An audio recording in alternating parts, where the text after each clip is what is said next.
Picture this. You've spent weeks, maybe even months, prepping for a blackout. You've carefully researched what you'll need, made lists, and checked them twice.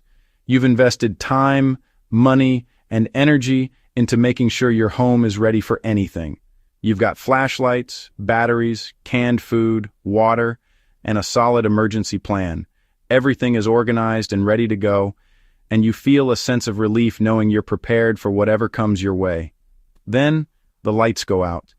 The neighborhood plunges into darkness, and suddenly, you hear a knock at your door. One by one, people start showing up. Some are friends, but many are neighbors you barely know. They're anxious, maybe a little embarrassed, but they're hoping for a little help. Maybe they forgot to stock up, or maybe they just didn't think it would happen to them. You want to help, so you lend out a fan, a power bank, maybe your spare camp stove or some extra batteries. It feels like the right thing to do. After all, it's just neighbors helping neighbors, right? At first, it feels temporary. There's a sense of community, and everyone is pitching in to get through the blackout together. You're proud to be someone people can rely on. But as the days pass and the power stays out, you start to notice something strange. Those borrowed items, your fan, your power bank, your camp stove, rarely make their way back home. It's not that people are being sneaky or dishonest. Most of the time, it's just forgetfulness, confusion, or the chaos of the situation. But there's a pattern here, and it happens to almost everyone who prepares. Certain things always seem to disappear during a blackout, no matter how careful you are. It's a universal experience among those who take preparedness seriously. So today, I'll break down the top 11 blackout items you always lose, why this keeps happening, and most importantly, how you can help others in a crisis without losing your own hard-earned supplies. Let's get into it. Let's start with a true unsung hero of blackouts, the humble battery-powered fan. When the power goes out and the summer heat creeps in, this little device can make all the difference between comfort and misery. It's small, portable, and doesn't need to be plugged in, making it a lifesaver when the grid fails. When the grid goes down in the middle of a sweltering summer, staying cool isn't just about comfort, it's about safety, especially for kids, the elderly, and pets. A battery-powered fan can help prevent heat exhaustion and keep everyone a little more at ease. So when your neighbor knocks on your door, desperate for relief, you don't hesitate. You lend them your fan, happy to help out, and you assume you'll get it back in a day or two once the crisis passes. But here's the twist. Your fan quickly becomes part of their daily routine. It blends into their home, sitting quietly on a table or shelf, almost as if it's always belonged there. Before you know it, it's forgotten, lost in the shuffle of everyday life. Maybe your neighbor genuinely forgets to return it, or maybe they're just too busy to remember where it came from. Life gets hectic, and small borrowed items like fans often slip through the cracks.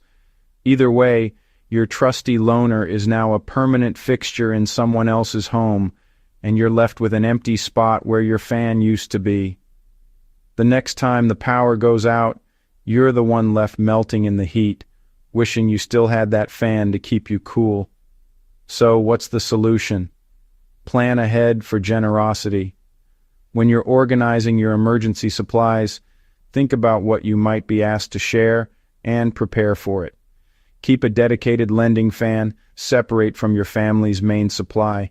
Label it, store it somewhere easy to grab, and make it your go-to for helping others in need. It doesn't have to be fancy or expensive, just reliable enough to do the job when it counts. Even a basic model can make a huge difference. That way, you can help your neighbors stay cool during a blackout, while making sure your own family never has to sweat it out without a fan again. Camp stoves are blackout lifesavers. You can boil water, cook, or make coffee. When someone borrows your stove, you rarely get the fuel canister back. Fuel canisters are small, easy to use up or misplace. Suddenly, your next blackout meal plan is out the window. Stock up on extra fuel and keep your backup stash separate from what you lend. That way, you can help a neighbor get a hot meal, but you're not left eating cold beans. Extension cords are blackout MVPs, especially for generators or fridges. When a neighbor borrows your heavy-duty cord, your setup is suddenly incomplete. Replacing a quality cord isn't cheap, and they rarely make it back. Sometimes it's buried in a garage, sometimes just forgotten. That's why I keep 2 heavy-duty cords, one for me, one for lending. The loaner is labeled and tracked. If it doesn't come back, I'm still covered. Help your neighbors, but protect your own setup. Simple as that. Manual can openers are tiny, easy to lend, and critical in a blackout. Many people stock up on canned food but forget the opener. You lend yours, and next time you need it, it's gone. Suddenly, all those cans are useless weights in your pantry. Keep at least 2 or 3 can openers. One for your kitchen, one for emergencies, one for lending. That way, you're never stuck staring at a can you can't open. Power banks are gold during a blackout. Everyone wants to keep their phone charged. When you lend one, it rarely comes back quickly. People forget to recharge it, and it just lives in their house for weeks. Keep a main high-capacity power bank for your family and a smaller labeled one for lending. If it comes back, great.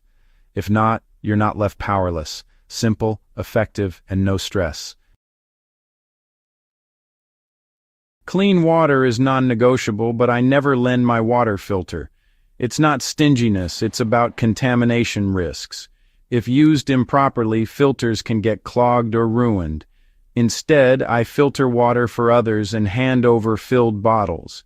Keep extra filters or purification tablets to help more people. That way, you're not left worrying about your next glass of water. Headlamps are the first thing to disappear in a blackout. They're useful, hands-free, and easy to pocket. Lend one out, and it's probably not coming back. I keep 2 or 3, one for me, one for family, one labeled as a loaner. Neon tape helps it stand out. Always have a backup so you're never left in the dark. Lighters always vanish. Maybe it's their size, maybe it's habit. The moment you hand one over, it's gone. I stopped treating lighters as loaners. Buy them in bulk and treat them as giveaways. Need a lighter? Here, keep it. Stock up, stash them everywhere, and never worry about chasing one down. Emergency radios are key for updates during a blackout. Lend yours, and you might miss the next big update. Keep a main radio for your family and a basic loaner for others. Help others stay informed without losing your own lifeline. Coolers are a hot commodity when the fridge stops running. Everyone wants to keep food from spoiling, so it's hard to say no. But coolers almost never return. They go from BBQs to camping trips. That's why I keep a secondary, lending cooler. It's not my best, but it does the job. Label it, keep it visible, and don't get attached. If it comes back, great. If not, you're still set. Jumper cables are always needed during a blackout. Garage doors get stuck, cars won't start.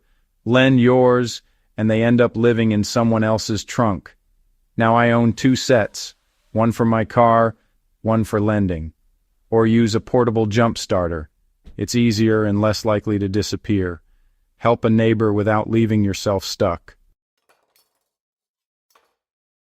Here's the real lesson. When it comes to preparing for blackouts, all these items have 3 things in common. And understanding this can make all the difference in how you prepare for emergencies at home.